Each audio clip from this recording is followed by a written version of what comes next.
16절, 17절 말씀입니다. 신약성경 327페이지에서 328페이지에 걸쳐 있습니다. 골로새서 3장 16, 17절 말씀을 같이 읽도록 하겠습니다. 그리스도의 말씀이 너희 속에 풍성히 거하여 모든 지혜로 피차 가르치며 권면하고 시와 찬송과 신령한 노래를 부르며 감사하는 마음으로 하나님을 찬양하고 또 무엇을 하든지 말에나 일에나 다 주 예수의 이름으로 하고 그를 힘입어 하나님 아버지께 감사하라. 아멘. 오늘 말씀을 보시면은 16절에 너희 속에 풍성이 거하며 라는 말씀을 볼 수가 있습니다. 풍성이라는 단어가 나옵니다. 하나님께서 우리에게 풍성함을 원하십니다. 풍성한 삶을 살기를 원하십니다. 그래서 이 시간 은혜를 나눌 말씀의 제목은 풍성한 삶입니다.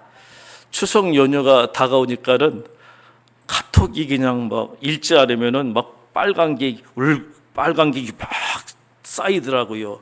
이제 추석 연휴가 되니까 이제 안부 또 축복의 문자죠. 주 내용을 들여다보면은 풍요롭고 행복한 추석 보내세요. 사랑 가득한 한가위 보내세요. 넉넉하고 또 반복법을 씁니다. 풍요로운 마음을 담아 그동안 보내주신 성원에 감사드립니다. 행복이 넘치는 추석 되시길 기도드립니다. 오곡백가가 풍성한 가을에 추석 명절 뜻깊게 보내시고 늘 건강하시기를 바랍니다. 풍성한 오곡백가가 무르익는 계절에 행복한 한가위 되세요. 하나님의 사랑과 은혜가 온 가정에 함께하며 더욱 풍요롭고 풍성한 추석 명절 되길 기원합니다. 이런 등등의 인사입니다. 이게 제 카톡에 뜬 주요 내용들인데 뭐 제 카톡뿐만 아니라 여러분들의 카톡에도 이와 비슷한 문구들이 떴을 줄 압니다. 그것을 어떻게 알 수 있냐면은 이모티콘을 들여다보면은 추석에 관련된 인사는 지금 제가 소개한 그런 인사가 대부분입니다. 이런 대부분의 공통된 내용은 풍성한 삶, 풍성한 삶을 기원하는 내용입니다.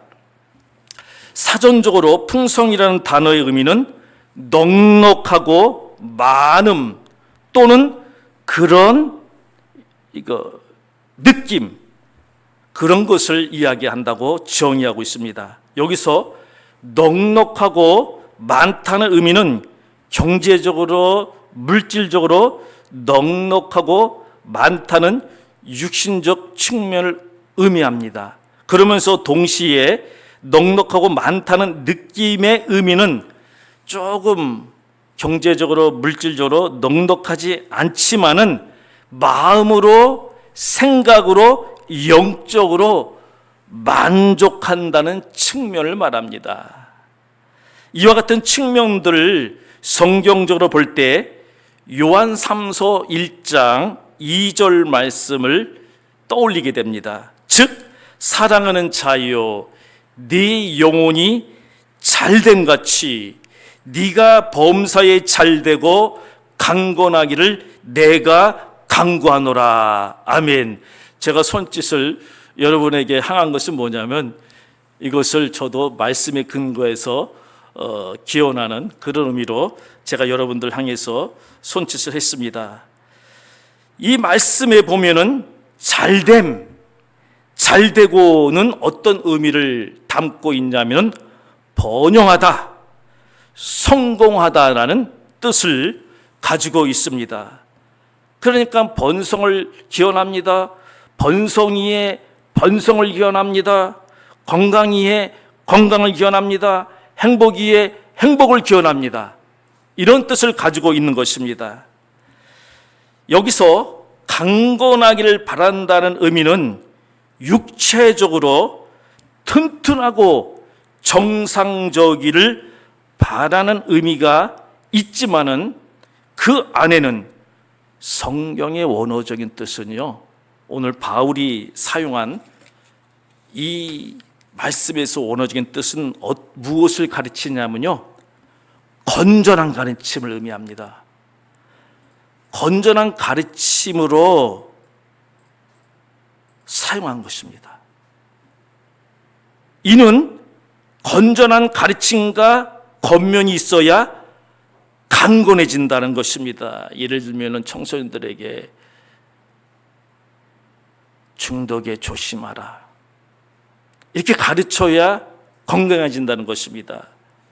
잠을 많이 자야 건강해진다. 밤늦게 핸드폰이나 PC게임 하면은 해롭다 라는 것을 가르쳐야 건강해진다는 것입니다. 가르치지 않으면은, 가르치는 것이 선행되지 않으면은 건강해질 수 없다는 것입니다. 건강해지는 법을 가르쳐 줄게. 열심히 수면을 취하고 또 운동을 하고 잘 먹고 또 편식하지 말고, 이렇게 가르쳐야 어떡합니까? 건강해진다는 것입니다. 그러니까 성경이 참 지혜로운 말씀입니다. 무조건 건강해진다라고 기원한 것이 아니고 그 내면에는, 이면에는 건전한 가르침과 겉면이 있어야 건강해진다는 것입니다. 그러므로 우리가 자녀들에게 좋은 가르침, 또 성도들에게 좋은 가르침과 겉면하는 것은 풍성한 열매임이 틀림이 없습니다. 할렐루야. 특히 이 말씀에서 내 영혼이 잘된 가치에서 영혼을 우선으로 했는데, 영혼으로 번역된 헬라어 원문은 헤프시케라라 가지고 무슨 의미냐면요, 그리스도인들의 영적인 생명을 이야기합니다. 영적인 생명. 영적인 생명이 우선이라는 것이죠. 영원히 살아갈 때에 거기서 기쁨이 있고 즐거움이 있고 참 만족이 있는 것입니다. 영원히 살면서 이 땅에 하나님께서 건강 주신 70평생, 80평생, 90평생, 요즘은 호모100에 돼가지고 100세 시대, 이렇게 됐다는 것입니다. 간절히 바라기는 100세까지 육체적으로도 건강하게 사시기를 주님의 이름으로 축복합니다. 이와 같은 의미들로 볼 때에 그리스도인들의 영적인 상태와 육신의 형통함이나 강건함은 어느 한편으로 치우칠 문제가 아니라 균형을 이루어야 하는 것을 교훈한 것입니다. 그러므로 진정한 풍성한 삶이란 영혼과 육체가 균형 있게 번영하고 성공한 것을 의미합니다. 추석 명절을 보내면서 사랑하는 성도 여러분에게 영혼이 잘되고 범사가 잘되고 강건하기를, 즉 균형 잡힌 풍성한 삶이 되시기를 주님의 이름으로 먼저 축복합니다. 첫 번째로 풍성한 삶의 원천이 무엇인지를 살펴보겠습니다. 인간은 누구나 풍성한 삶을 살아 행복해지기를 원하고 바라고 기대하고 기도합니다. 그러므로 우리가 먼저 풍성한 삶을 살기 위해서는 그 원천이 무엇인지를 아는 것이 지혜입니다. 그리고 풍성한 삶의 원천이 어떤 소스가 우리 가운데 들어왔을 때에 맺어지는 열매가 무엇인지를 동시에 알고 그것을 누리는 것이 우리에게 축복입니다. 그러므로 풍성한 삶의 원천이 무엇인지를 우리가 알아야 됩니다. 오늘 본문 16절 상반절을 보면은 이와 같은 말씀이 나옵니다. 그리스도의 말씀이 너희 속에 풍성히 거하여 라는 말씀이 나옵니다. 이 말씀은 그리스도의 말씀이 공동체 차원에서 교회와 가정과 친족들에게 있어야 하고, 개인적인 차원에서 각 개인의 마음속에 그리스도의 말씀이 풍성하게 있게 하라는 의미입니다. 그리고 그리스도의 말씀이 풍성하게 있게 될 때에 비로소 풍성한 열매를 맺게 된다는 것입니다. 간단한 원리죠. 말씀의 씨앗이 있어야 말씀의 열매를 맺는다는 것입니다. 말씀의 씨를 심어야, 인풋을 시켜야 아웃풋이 있다, 성과가 있다는 그런 원리입니다. 그러므로 예수 그리스도의 말씀이 공동체, 지금 우리 공동체 예배 시간이잖아요. 공동체 예배 시간에 잘 선포되고 가르치고 권면해야 하면 물론이고, 개인적으로 주야로 말씀을 읽어야 합니다. 성경 말씀을 공부해야 합니다. 시편 1편 1절에서 3절 말씀을 믿고 순종해야 합니다. 그러면은 행복한 상태, 복된 자가 된다는 것입니다. 그런 의미에서 복된 자가 되기 위해서 시편 1편 1절에서 3절 말씀을 이 시간에 마음판에 새기시길 바랍니다. 제가 들려드릴 때에 믿음으로 아멘 하시면 됩니다. 복 있는 사람은 악인들의 꾀를 따르지 아니하며 죄인들의 길에 서지 아니하며 오만한 자들의 자리에 앉지 아니하고, 오직, 다른 방법이 없습니다. 오직 여호와의 율법을 즐거워하여 그의 율법을 주야로 묵상하는도다. 그는 시냇가에 심은 나무가 철을 따라 열매를 맺으며 그 잎사귀가 마르지 아니함 같으니 그가 하는 모든 일이 다 형통하리로다. 아멘. 한마디로 하나님 말씀으로 풍성하게 된다는 것입니다. 이와 같은 은혜가 있기를 축복합니다. 그리고 요한계시록 1장 3절 말씀을 마음판에 새기시고 순종하시기 바랍니다. 이 예언의 말씀을 읽는 자와 듣는 자와 그 가운데 기록한 것을 지키는 자는 복이 있나니 때가 가까움이라. 아멘. 이 말씀도 역시 하나님 말씀대로 살아야 복이 있고, 특별히 말세 때에 승리할 수 있다는 것입니다.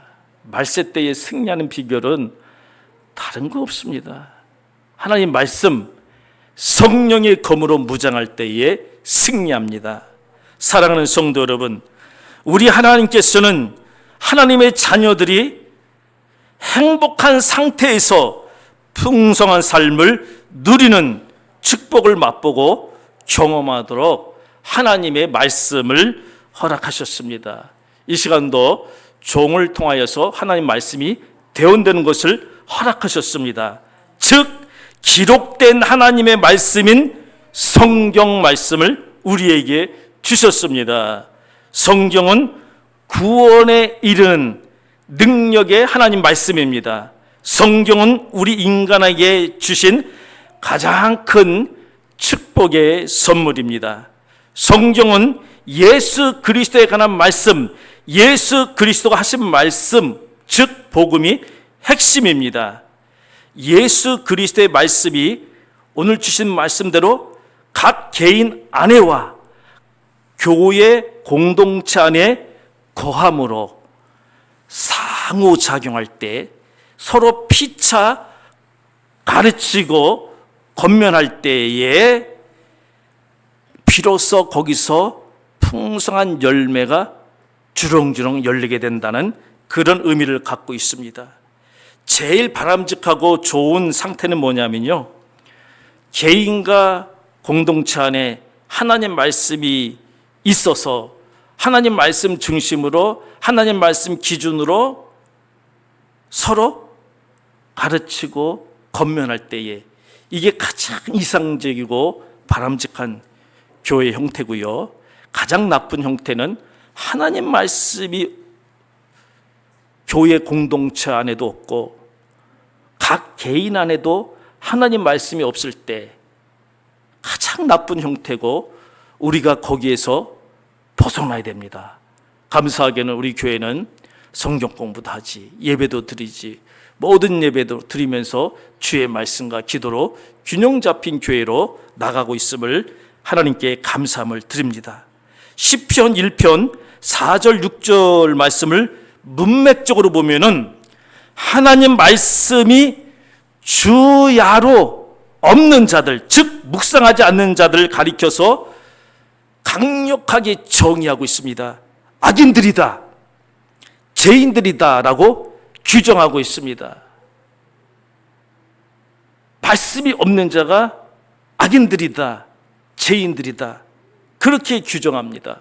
안타깝게도 하나님 말씀이 없는 악인들 및 죄인들은 시냇가에 심은 나무가 시절을 쫓아 풍성한 열매를 맺고 마르지 아니하고 다 형통해야 좋은데 그 반대의 결과인 풍성한 삶을 살지 못하고 멸망한다고 말씀하고 있습니다. 그 말씀을 제가 그대로 읽겠습니다.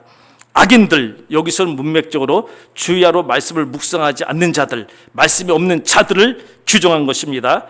악인들은 그렇지 아니하며 오직 바람에 나는 겨와 같도다.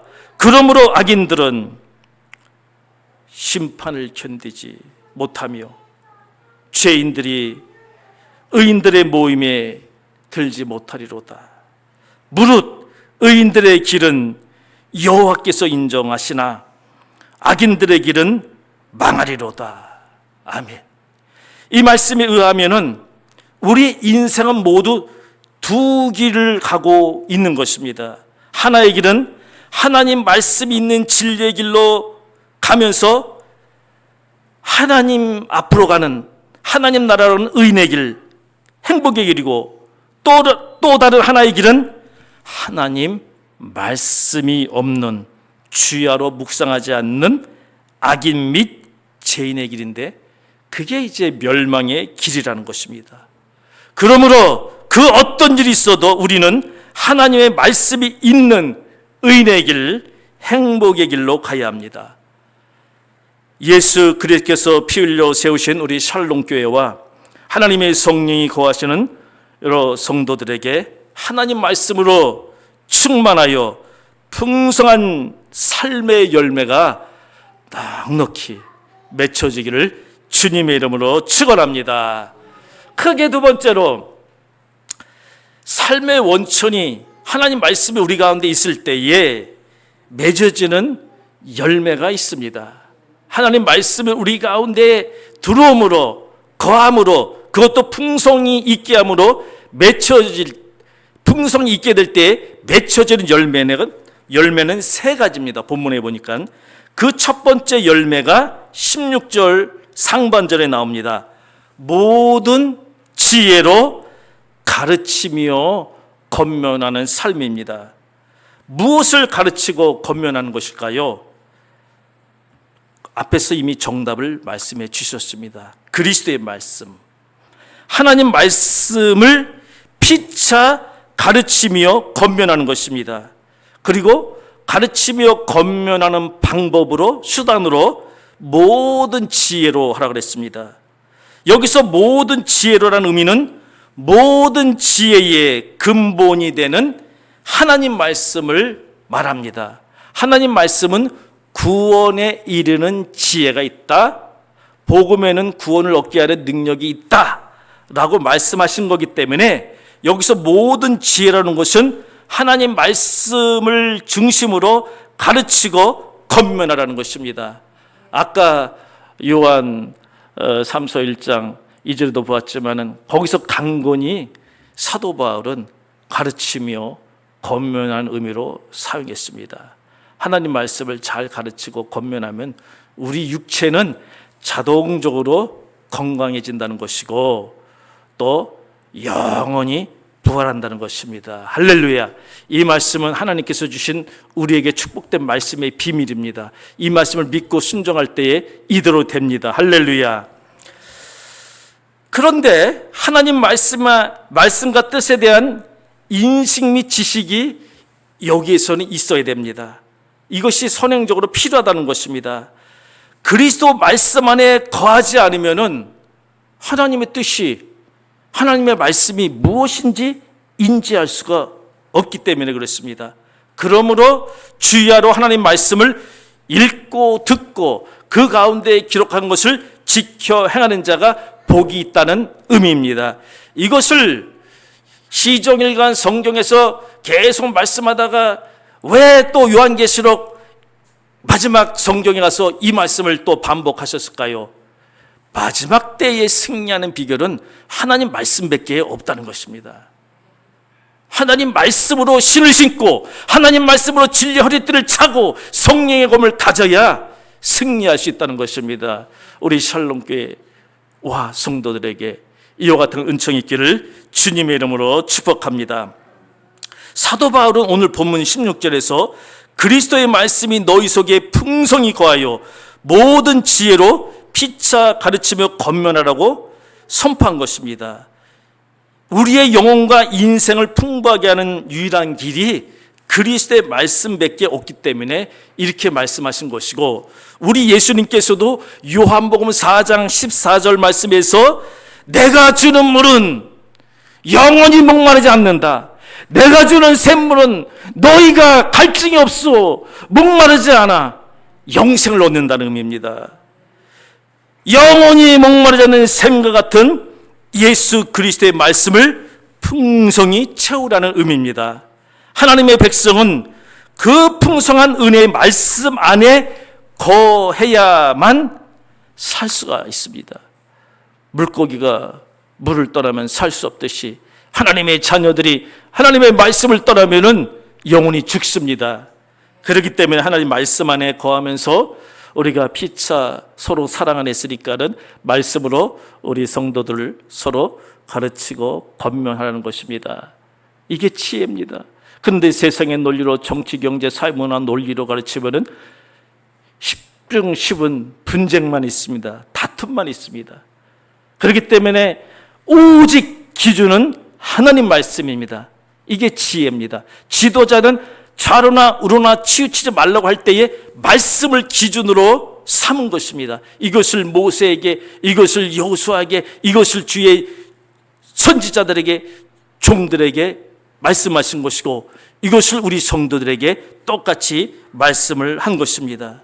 우리가 하나님 말씀을 중심으로 충만히 은혜를 받고 자녀들에게 가르치고 권면해야 우리 자녀들이 건강하게 살아갈 수가 있습니다. 오늘도 우리 사랑하는 자녀들 지요 감상금 드리고 또 이렇게 예배 드리고 아멘하고 어떻게 이렇게 신앙 고백을 잘하는지요. 또 희은이, 희겸이, 또 우리 유준이, 또 서한이, 지한이 또 다 부르지 않지만 우리 자녀들에게 하나님 말씀을 가르치고 권면할 때에 생명의 길로, 영원한 길로 자라고 성장할 것이고, 하나님께서 보호하시고 지켜주시어서 하나님과 산 앞에 존귀하게 되는 날이 올 것입니다. 겸손하게 믿으시길 바랍니다. 인내하시길 바랍니다. 반드시 좋은 때가 옵니다. 크게 두 번째 열매는요, 시와 찬송과 신령한 노래를 부르며 감사하는 마음으로 하나님을 찬양하는 삶입니다.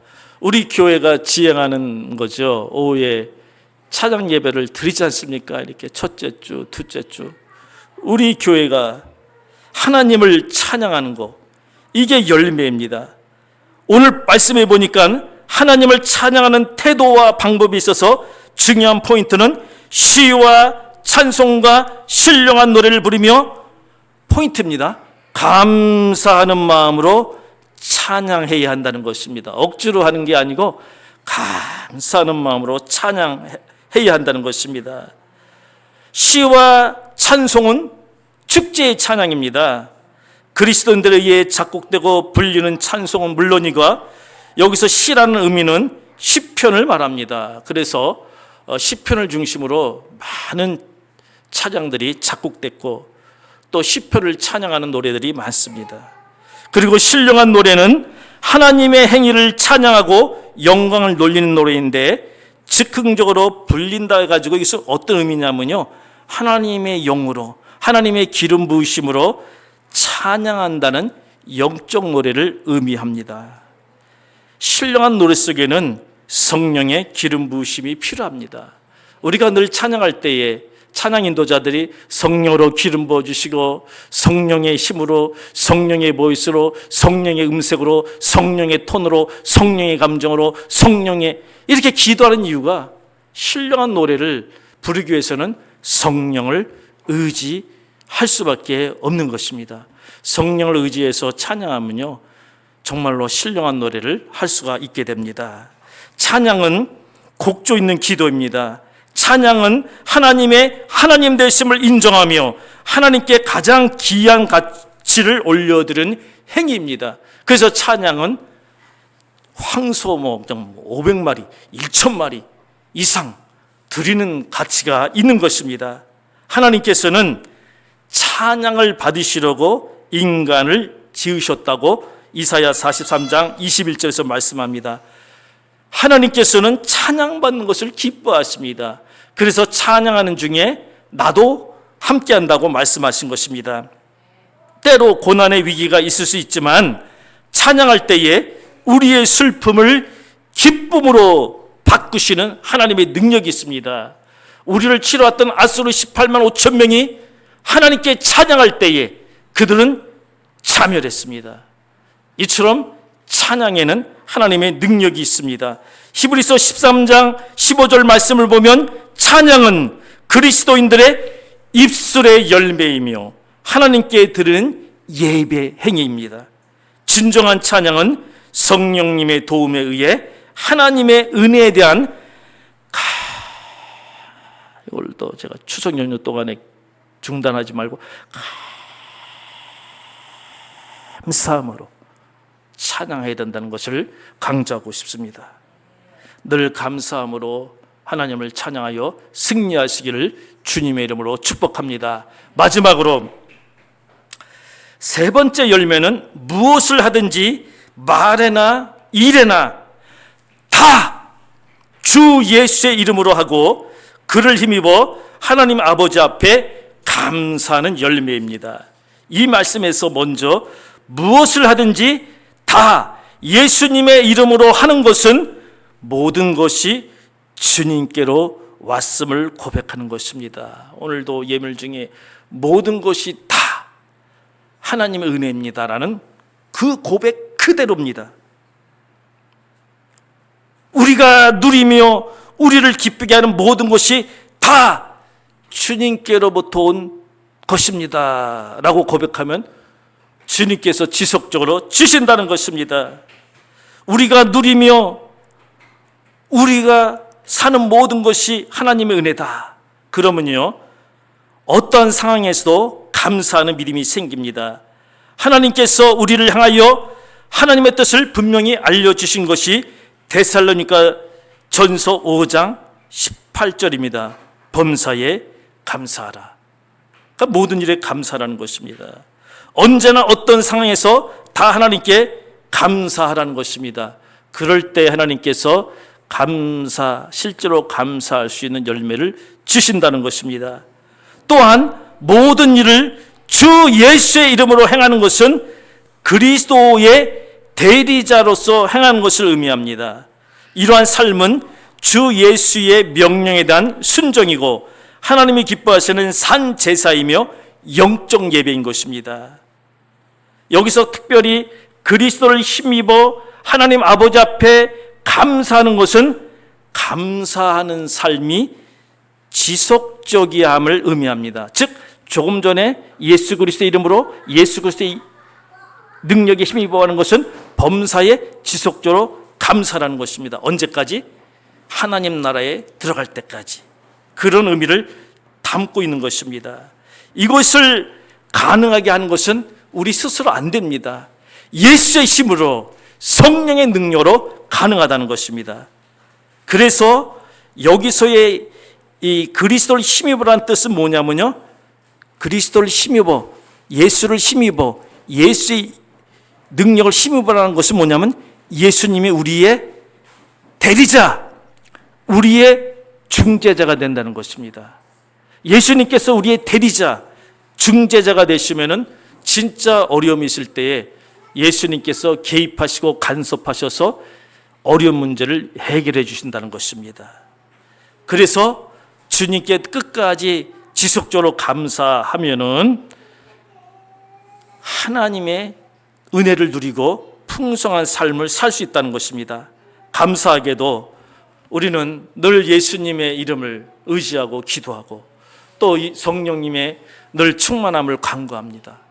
그럴 때 하나님께서 우리에게 감사할 수 있는 힘을 주십니다.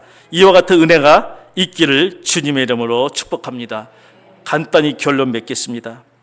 비록 코로나 이후 어려운 시기를 보내고 있지만 그럼에도 모든 은혜를 허락하신 하나님 아버지를 믿고 의지하고 오직 생명 되시고 능력 되시고 지혜 되신 그리스도 말씀 안에서 하나님 말씀의 지혜로 피차 가르치며 권면하는 성도가 되시기 바랍니다.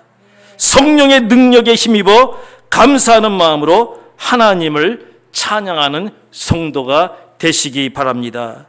주 예수의 이름의 건서와 그 이름의 능력에 힘입어 하나님 아버지께 지속적으로 감사하는 성도가 되시기 바랍니다. 간절히 바라기는 예수 그리스도의 말씀 안에서 말씀의 지혜로 서로 피차 가르치고 권면하고 성령의 능력으로 감사함으로 하나님께 찬양하고 예수의 이름으로 하나님 아버지께 감사하는 풍성한 삶으로 승리하며 행복하시기를 주님의 이름으로 축원합니다.